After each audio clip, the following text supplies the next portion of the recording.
né? Então, o conhecimento da lei, o debate da lei, ele foi popularizado. Depois, você tem também a flexibilidade. O povo judeu, nessas diásporas, nos locais onde passou, ele adotou costumes de outros povos também. E isso também está explicado na Bíblia. Ele não foi totalmente contra, ele adaptou os costumes e tornou isso a serviço de um só Deus, né? Ele se baseou em outras culturas também, porque é impossível você morar em outros lugares e também não absorver a cultura, né? E viver de outros lugares. E depois também tem o milagre, né? Que no final das contas, se a gente for pegar a história das perseguições e o povo judeu sempre como minoria perseguido em países, em tentativas ao longo da história, diversas tentativas de extermínio não só físico e também espiritual, né? O que a gente sabe do Holocausto foi a tentativa de extermínio físico, mas em outras partes da história, por exemplo, os gregos, eles proibiram os judeus de cumprir os mandamentos, né, de respeitar, de guardar o sábado, de fazer a circuncisão e de estudar a Torá, que são as três bases do judaísmo. Ao longo da história tem outras, né, na Europa, na Idade Média, muitas tentativas de proibir, quer dizer, extermínio espiritual, né? E o povo sobreviveu. Então a gente tem a manutenção dos costumes, a adaptação a ambientes de outros povos e também, no final das contas, o milagre que a gente não pode negar também. Eu fico bastante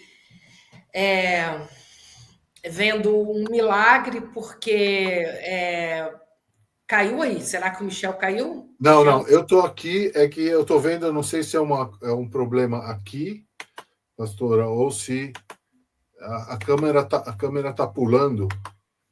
Ah, tá, tá. Eu vejo como um milagre, porque quando a gente entrar na recriação do Estado de Israel, que é daqui a pouco, a gente vê assim, e está tudo escrito na própria palavra, e claro que o povo judeu é um povo resiliente, é um povo lutador, é um povo que luta pelos seus objetivos, e para mim o mais importante, que conhece as profecias, né? Eu fui uma vez participar de um evento dentro do parlamento de Israel, já participei vários, mas o que esse parlamentar já até faleceu, esqueci o nome dele, é muita gente, são muitos anos. Ele começou a sessão lendo a Bíblia. Parece que. Então, a Bíblia é a essência do povo judeu. O Deus de Israel é a essência. Então, assim, eu sei que existem os judeus liberais que talvez não sigam muitas leituras e tal, mas de qualquer forma eles conhecem e respeitam as leis, os feriados, respeitam, vamos dizer assim, as festas, né? E comemoram. Eu participo sempre aqui na comunidade judaica, e aí eu vou te fazer a próxima pergunta, que é, né? Existem diferenças culturais ou religiosas marcantes entre as comunidades judaicas, né? Quais são elas? E para você nos explicar um pouco mais. Existem sim, cada comunidade chega com seus costumes locais, né? Você pensa que com a criação do Estado de Israel chegaram judeus de mais de 70 países do mundo, cada um com seu idioma local, cada um com seus costumes, as vestimentas, cada um com a sua cultura, o seu humor, cada um. E todo mundo em comum tinha a Torá, né?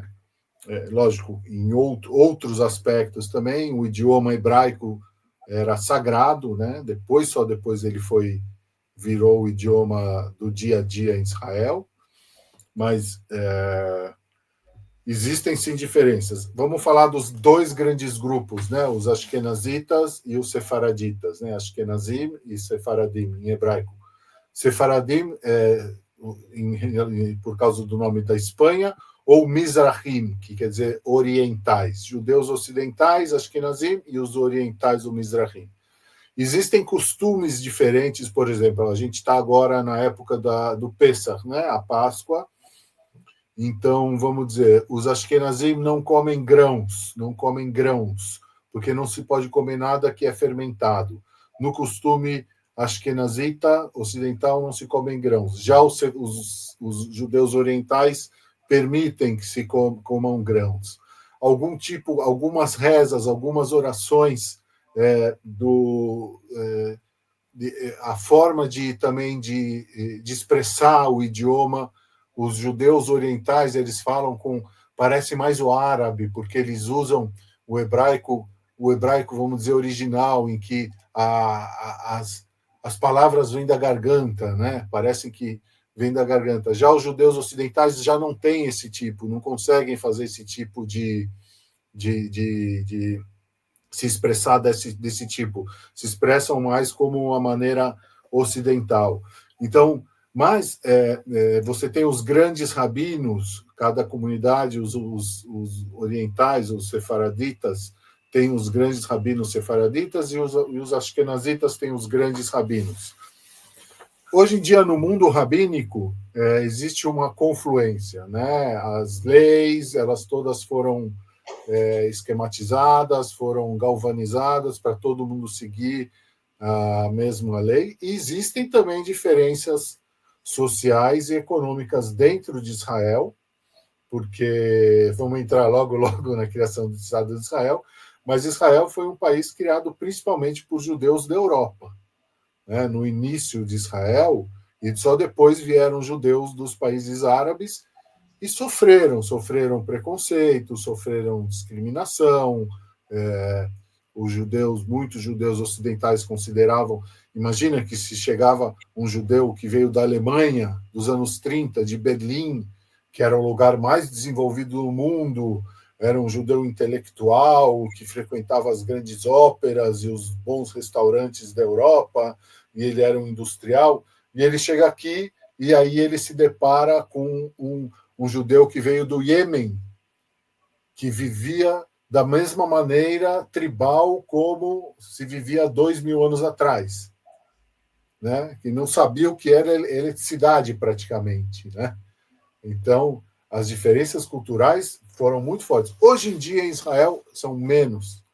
Hoje em dia, em Israel já se tem uma identidade judaica comum a todos, mas ainda tem alguns costumes nas festas, alguns costumes religiosos, alguns costumes na liturgia, na ordem das orações, mas essas diferenças vão diminuindo muito. É importante lembrar, pastora, que ao longo da diáspora e ao redor do mundo, os judeus também sempre preservaram a vida em comunidade, né? Você sabe que para existir uma comunidade judaica tem que ter escola, sinagoga, com um banho ritual, né, de purificação, e cemitério. Se você não tem essas instituições, é o mínimo que uma comunidade judaica. Então, as comunidades judaicas ao redor do mundo têm alguns costumes locais que são diferentes, mas uma das funções do Estado de Israel, do país de Israel também hoje, foi diminuir todas essas diferenças e tornar o povo mais unido e diminuir as diferenças culturais, as diferenças religiosas e formar uma identidade mais única de todo o povo. Você sabe que algumas pessoas juram de pé junto, é uma expressão aqui do Brasil, né? Essa expressão, jurar de pé junto, que eu sou judia, que eu não sou, pelo tanto que eu participo de Israel e que eu defendo Israel. Então, eu vou contar uma coisa aqui que é muito incrível, que talvez poucos brasileiros tenham tido essa experiência. O governo de Israel